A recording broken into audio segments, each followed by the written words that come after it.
India का highest village इतनी ज्यादा ऊंचाई पर बसा है कि यहाँ ऑक्सीजन सी लेवल के कंपैरिजन में सिर्फ आधी है। इतनी ज्यादा ऊंचाई कि यहाँ का टेम्परेचर हमारे घर के फ्रीजर से भी कहीं ज्यादा ठंडा है। बल्कि इतनी ज्यादा ऊंचाई कि यहाँ पेड़ भी नहीं सरवाइव कर पाते। इसलिए यहाँ का ये पूरा इलाका एक बंजर डेजर्ट है। पर इन सब मुश्किलों के बाद भी यहाँ जिंदगी से भरा एक पूरा गांव बसा है। इंडिया के खूबसूरत हिमाचल प्रदेश में है इंडिया का सबसे ऊंचा गांव, जहां पर मैं अभी जाने वाला हूं, ये जानने के लिए कि यहाँ लोग कैसे रहते हैं। पर क्योंकि ये जगह इतनी ऊंचाई पर है तो यहाँ तक का सफर कुछ घंटों का नहीं बल्कि कई दिनों का होता है। और जरिया है सिर्फ ये रोड, जिससे होते हुए मैं पहले दिन दिल्ली की 600 फीट की हाइट से सीधा 9000 फीट पर पहुंचा।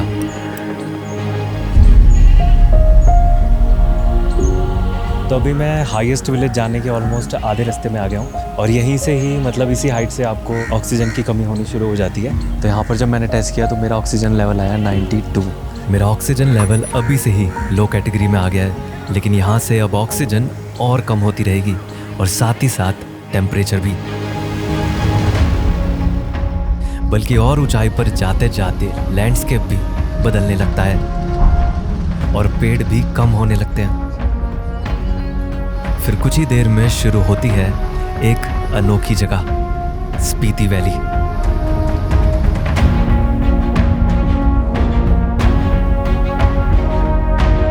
यहाँ भी मैं 11,000 फीट की हाइट पर बसे इस टाउन काजा में हूँ। चलते चलते मैं हाईएस्ट विलेज के और ज़्यादा करीब आ चुका हूँ। अभी मैं यहाँ पर अपने ऑक्सीजन लेवल चेक करूँगा, देखता हूँ मेरी बॉडी में क्या क्या चेंजेस आए हैं। 11,000 फीट भी अच्छी खासी हाइट होती है। तो खैर यहाँ तक ही मेरी ऑक्सीजन काफ़ी कम हो चुकी है, पर अभी मुझे और भी ऊंचाई पर जाना है।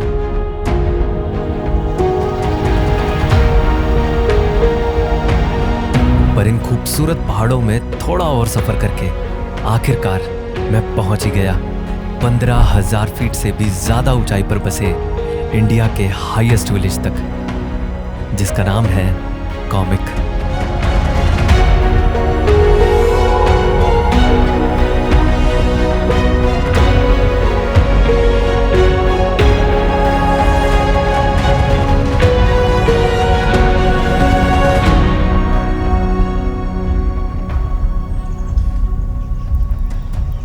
तो आखिरकार इतना लंबा सफ़र तय कर फाइनली मैं आ गया हूँ इंडिया के हाईएस्ट विलेज में। गिनती के कुछ घर हैं और सारे ही घर मड हाउसेज हैं। और अभी जो कि सर्दी का इतना ज़्यादा ख़तरनाक टाइम है, यहाँ पर सब कुछ जमा हुआ है। अगर आप रूम में कमरे में पानी भी छोड़ देंगे तो वो पानी भी जम जाता है, इतना ज़्यादा ठंडा है। सारी पाइपलाइन जमी हुई है। तो आधी ऑक्सीजन ड्राई क्लाइमेट बिना पेड़ों के, और वो भी इतनी ज़्यादा ठंड में। मतलब इस जगह के बारे में जो भी चीज़ है वो सारी चीज़ें ये बताती है कि इस तरह की जगह पर तो इंसान रह ही नहीं सकते। पर फिर भी यहाँ पर लोग रहते आ रहे हैं। वो सिर्फ सरवाइव नहीं कर रहे हैं, वो एक तरह से थ्राइव कर रहे हैं। वो यहाँ हर वो काम कर रहे हैं जो इतना मुश्किल होता है, चाहे वो खेती हो या फिर कुछ भी किसी भी तरह की चीज़ें हो। तो कैसे ये लोग इतनी ज़्यादा मुश्किल हालातों में रह पाते हैं, इसी का पता लगाने अभी मैं यहाँ पर कुछ दिन बिताने वाला हूँ। तो मुझे अभी अपना ऑक्सीजन लेवल चेक करना पड़ेगा, कितना ज़्यादा ड्रॉप हो गया और क्या मैं अच्छे से एक्लिमेटाइज कर पा रहा हूँ। मेरा ऑक्सीजन लेवल अब 80 है, जो कि बहुत ज़्यादा कम है।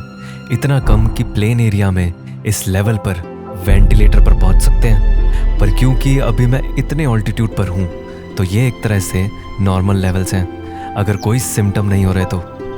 पर ये ऊंचाई ही इतनी है कि कॉमिक विलेज सिर्फ इंडिया के नहीं बल्कि दुनिया के हाईएस्ट सेटलमेंट में से आता है, जिस लिस्ट में इंडिया के 2 और विलेजेस भी शामिल हैं।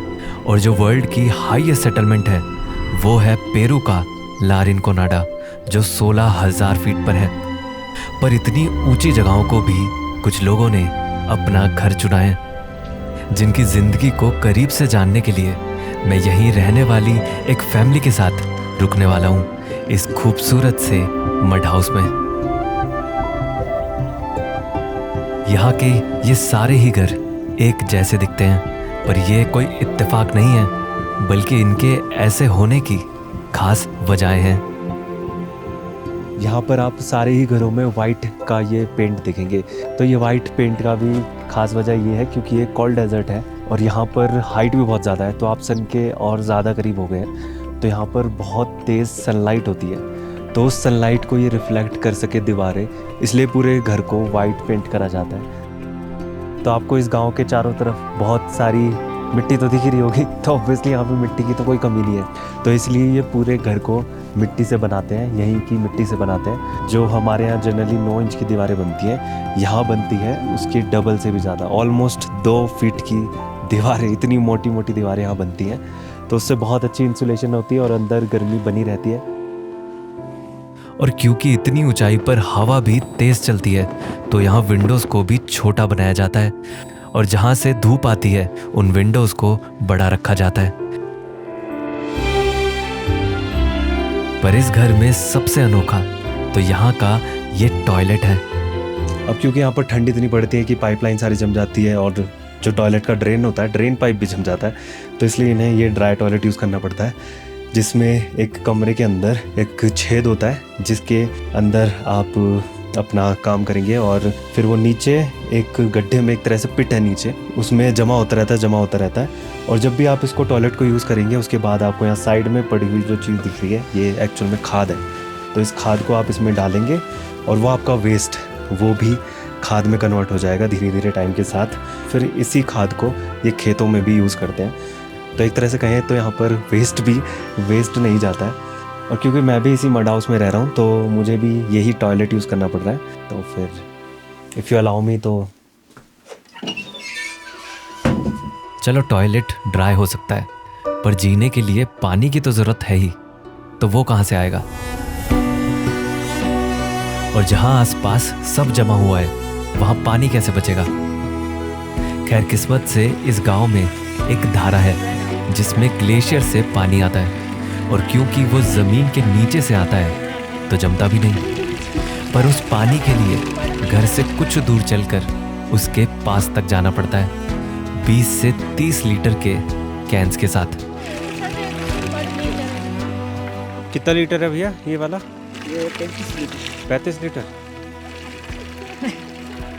और ऐसे कैंस को उठाकर दिन में कई चक्कर लगाने पड़ते हैं।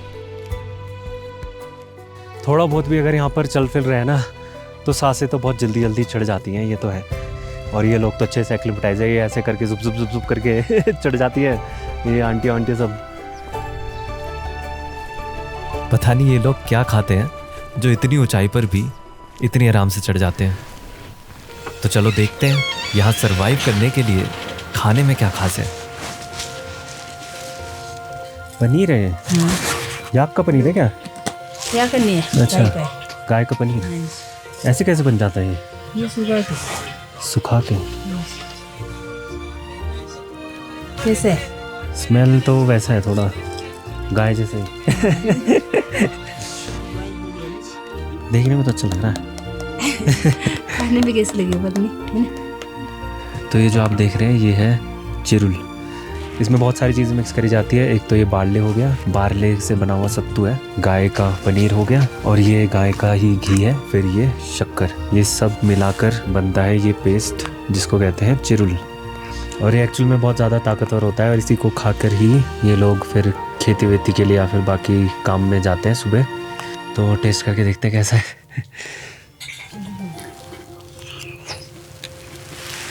एक तो ये हेल्दी चीज़ें पता नहीं टेस्टी क्यों नहीं लगती, पर इस खाने और इस घर के अलावा कुछ और भी है जो यहाँ जिंदगी को मुमकिन बनाते हैं।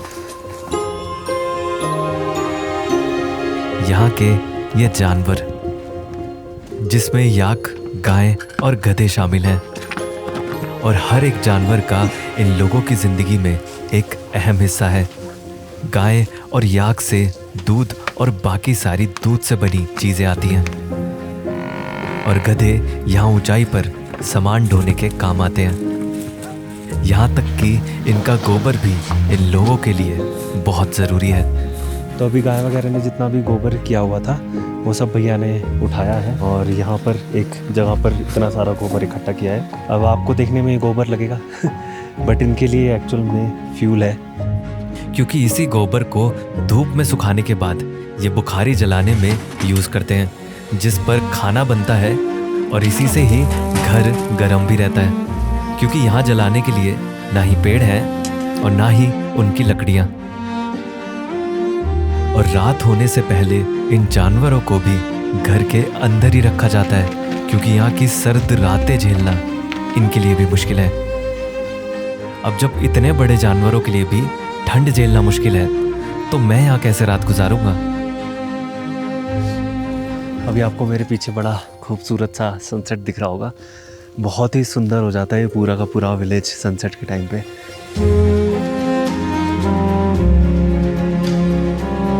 अब सनसेट तो हो रहा है, बहुत खूबसूरत लग रहा है, पर सनसेट होते होते जो बढ़ रहा है, एक चीज़ जो राइज हो रही है वो है सर्दी। बहुत ज़्यादा ठंड होती जा रही है धीरे धीरे। पता नहीं कितनी ज़्यादा ठंड बढ़ने वाली है यहाँ पे, इतने ज़्यादा ऑल्टीट्यूड पे वैसे ही।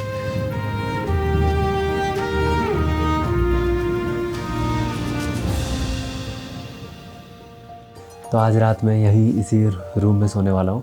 बाहर का टेम्परेचर ऑलमोस्ट -20 तक जाएगा रात में। तो क्या होता है कि यहाँ पर अभी मेरा जो बेड है इसके नीचे भेड़ की वूल बिछी हुई है, जो कि काफ़ी बॉडी की हीट को रिटेन रखती है। इसके बाद एक ब्लैंकेट है, इसके बाद एक और कंबल, और फिर इसके बाद एक रज़ाई है। और बात यही नहीं ख़त्म होती, इसके बाद एक और रज़ाई है। और ये सच में इतने सारे सामान यहाँ पर ज़रूरी है, क्योंकि इस कमरे में कोई भी हीटिंग सॉल्यूशन नहीं है, कोई बुखारी नहीं है, कुछ नहीं है। तो सिर्फ आप अपनी बॉडी की हीट पे डिपेंडेंट हो यहाँ पर सरवाइव करने के लिए। काफ़ी भारी ऐसा लग रहा है, किसी ने बहुत सारा बोझ मेरे ऊपर रख दिया। Bye, good night.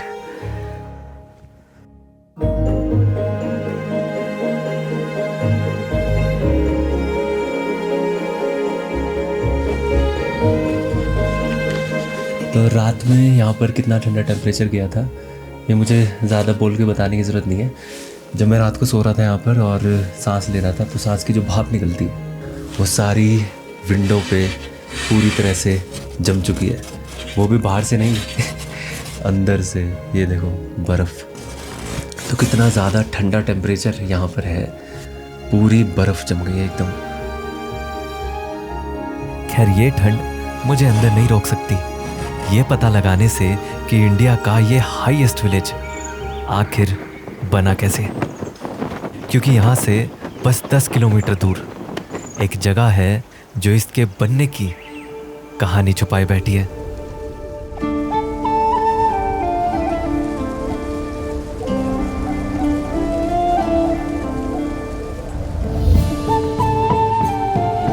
ये खूबसूरत विलेज है लांगजा, जिसके ये नज़ारे तो कीमती हैं ही, पर इसकी ज़मीन में कुछ और भी कीमती छुपा है।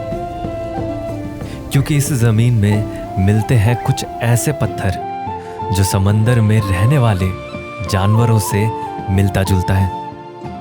क्योंकि यहाँ पर इस तरह के फॉसिल्स मिलते हैं जो कि मरीन एनिमल्स के हैं। पर यहाँ पहाड़ों में भला ये कैसे आए? खैर ये यहाँ नहीं आए, बल्कि ये तो इन पहाड़ों से भी पुराने हैं। क्योंकि करोड़ों साल पहले ये सब एक समंदर हुआ करता था, जिसे कहते थे टेथिस सी, जो इंडियन प्लेट और यूरेशियन प्लेट के बीच हुआ करता था। पर समय के साथ साथ इंडियन प्लेट ऊपर की तरफ बढ़ी, जिससे समंदर का तल बंद होकर टकरा गया यूरेशियन प्लेट से, और जन्म हुआ उन पहाड़ों का जिन्हें आज हम हिमालयास कहते हैं, जिसने इंडिया के सबसे ऊंचे विलेज के साथ साथ पूरे हिमालयास को बनाया है। पर समंदर के जो कभी जिंदा जीव थे वो आज इन फॉसिल्स में बदल गए हैं। और ये बात सच में बहुत ज़्यादा इंटरेस्टिंग है। अभी तक मैंने बस कहानियों में सुना था, बट आज मैं सच में ये प्रूफ देख रहा हूँ। क्या खूबसूरत चीज़ है यार ये। और ऐसे ही जन्म हुआ है यहाँ के इस सबसे खूबसूरत पहाड़ का भी, चाउ चाउ कांग निल्दा।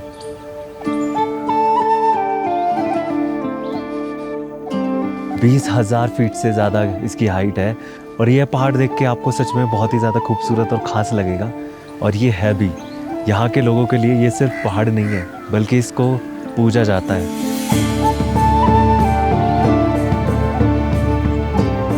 क्योंकि यहाँ रहने वाले लोगों के लिए ये पहाड़ बुद्धा का आशीर्वाद है। क्योंकि यही पहाड़ इस कोल्ड डेजर्ट में बसे आसपास के गांव को 12 महीने पानी देता है। और मतलब ये चारों तरफ की वैली ही इतनी खूबसूरत है, मतलब बुद्धा जी को इतना खूबसूरत नज़ारा देखने को मिल रहा है तो वो यहाँ से क्यों हटेंगे। बहुत ही ज़्यादा सुंदर है।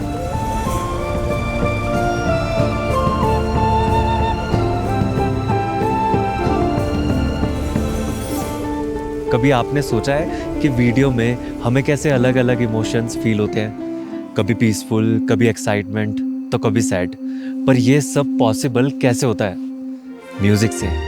इसीलिए वीडियो में मैं म्यूज़िक पर बहुत फोकस करता हूँ और मुझे हर इमोशन के लिए ईजिली म्यूज़िक मिल सके, इस पर फोकस करता है एपिडेमिक साउंड। क्योंकि यहाँ मुझे म्यूज़िक सर्च करने की ज़रूरत ही नहीं पड़ती, बस असिस्टेंट को वीडियो का फील बताते ही बेस्ट म्यूज़िक ढूंढने का काम AI कर देता है और म्यूज़िक चूज़ करके उसके अलग अलग वर्जन्स भी कस्टमाइज़ करके देगा वीडियो के लेंथ के हिसाब से। बल्कि इतना ही नहीं, अडेप्ट फीचर से म्यूज़िक के किसी भी पार्ट को आगे पीछे अपने अकॉर्डिंग कस्टमाइज़ कर सकते हैं। और ये सारे म्यूज़िक रेस्ट्रिक्शन फ्री हैं, बिना किसी कॉपीराइट के, वो भी एक पिज़्ज़ा से भी कम प्राइस पर। और मेरे कोड से आपको 2 मंथ पर 50% ऑफ भी मिलेगा। तो ट्राई करो और फिर देखो स्टोरी टेलिंग कैसे इम्प्रूव होती है। ये हाईएस्ट विलेज और ये ऊंचे पहाड़ कैसे बने ये तो समझ आ गया, पर यहाँ कुछ ऐसा भी है जिसे देखकर पता चलता है कि ये जगह आज भी बदल रही है।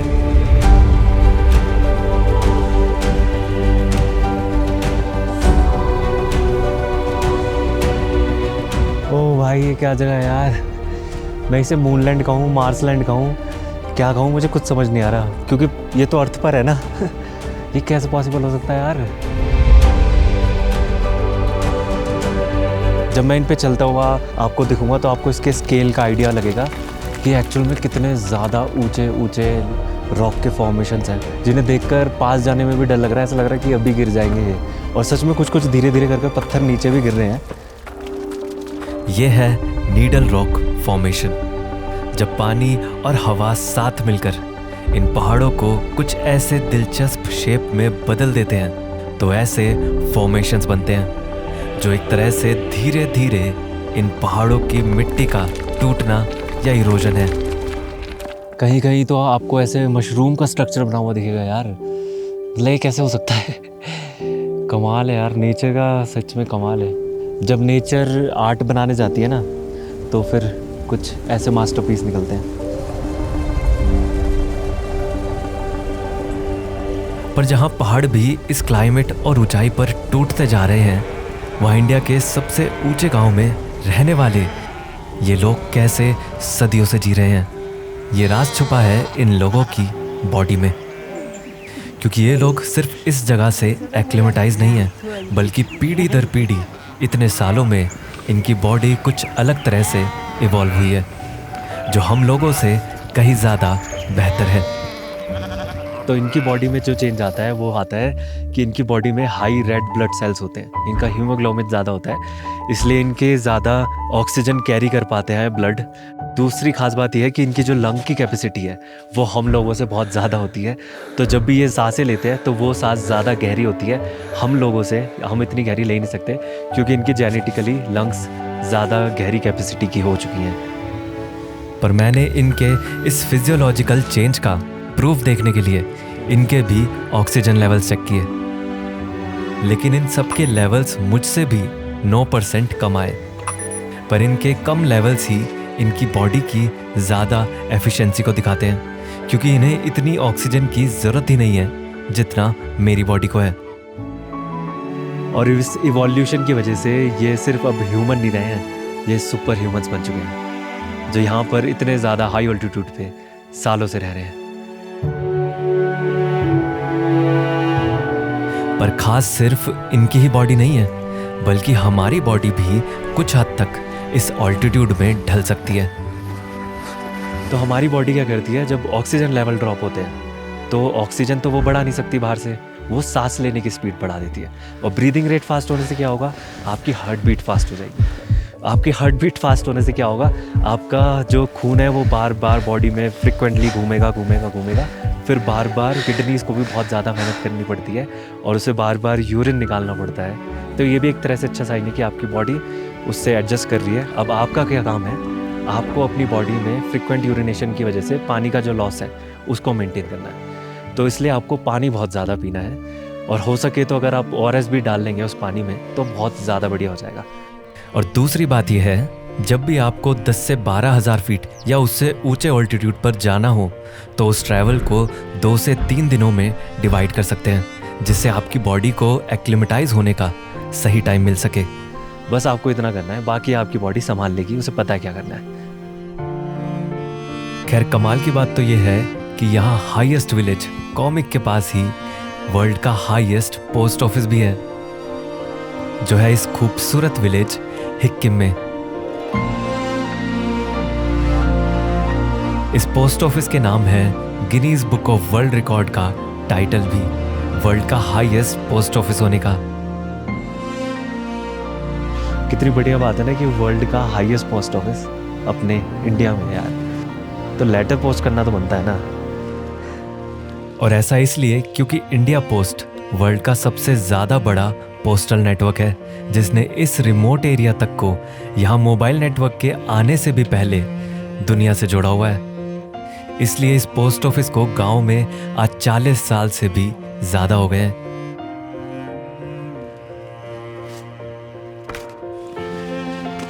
पर अभी मैं एक खास सेरेमनी का हिस्सा होने जा रहा हूँ वापस कॉमिक विलेज में। अब क्योंकि यहाँ हाईएस्ट विलेज में बस गिनती के 12 घर हैं, तो अगर किसी के यहाँ पूजा या कोई फंक्शन होता है तो पूरा गांव उसका हिस्सा बनता है। जैसे कि आज इस घर में एक पूजा है, पर सभी एक साथ मिलकर यहाँ हर काम में इस फैमिली का हाथ बटा रहे हैं। आप लोग क्या कर रहे हैं?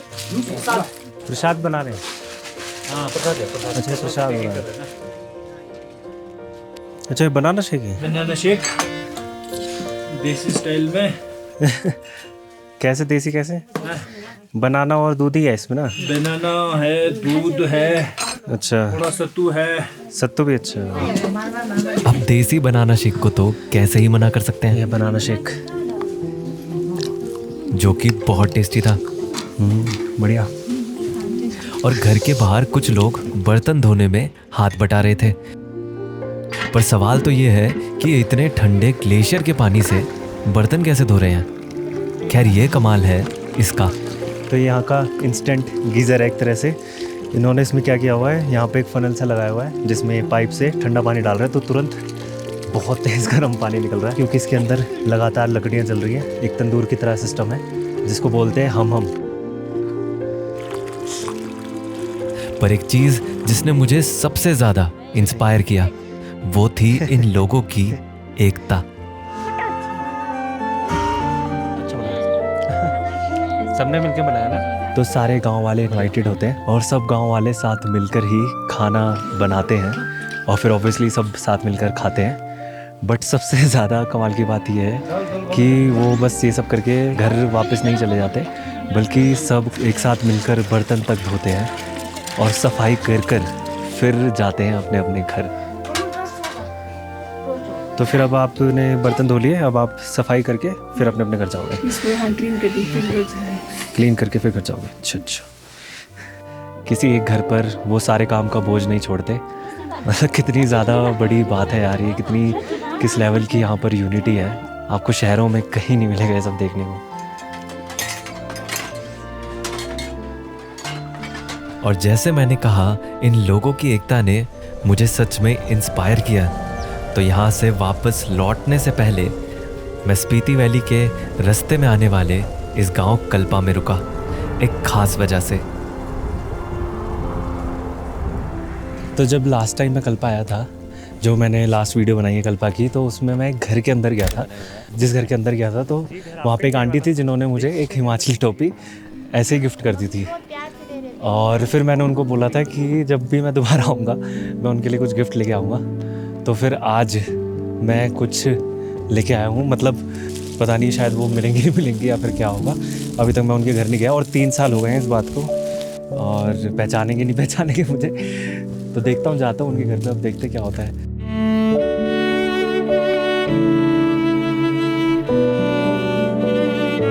रही है क्या थी? नमस्ते दीदी जी। बढ़िया बढ़िया, आपने पहचान लिया? अरे आपका घर, नमस्ते नमस्ते। अच्छा, ये आपका घर बदल गया, मैं पहचान नहीं पाया घर को। अब यूट्यूब में देखना पड़ेगा। सही कह रहे, यूट्यूब में ही देख के मैंने फिर पहचाना कि अच्छा ये वाला। हाँ। अच्छा, लालू तो नहीं है? वही लालू ये? वो ये तो बहुत बड़ा हो गया। ठीक है आंटी जी, मैंने आपको वो वादा किया था कि मैं कुछ गिफ्ट लेके आऊँगा। तो ये गिफ्ट है, लीजिए प्लीज़ प्लीज़ लीजिए। बस थैंक यू। आप ठीक हो? हाँ मैं बढ़िया एकदम। मुझे तो पता नहीं था कोई मिलेगा नहीं मिलेगा, पहचाने नहीं पहचाने का। पर आपने पहचान लिया। अच्छा, आपने बाद में यूट्यूब पे वीडियो भी देखा क्या? हाँ देखा। अच्छा। हमारा बहुत अच्छा वीडियो। बहुत प्यार करती है। बहुत पसंद करा, पूरे गांव को पसंद किया लोगों ने। हाँ। यहाँ वापस आकर मुझे समझ आया कि ये जो सफ़र पर मैं निकला हूँ उसमें मैं अकेला नहीं हूँ, कई लोग हैं जो जुड़ते जा रहे हैं। आऊँगा जरूर, ठीक है। और यही खासियत है इन दूर दराज बसी जगहों में आने की। यहाँ इतनी दूर आते आते लोग ज़रूर कम हो जाते हैं, पर बढ़ जाती है एकता और अपनापन भी। बाय। शायद इसी वजह से यहाँ ऐसे मुश्किल हालातों में भी ये जगहें आज भी जिंदगी से भरी हैं। इतना जिंदा कि जो भी यहाँ सफ़र पर आता है उसे सिर्फ मंजिल नहीं बल्कि घर से दूर एक घर मिल जाता है।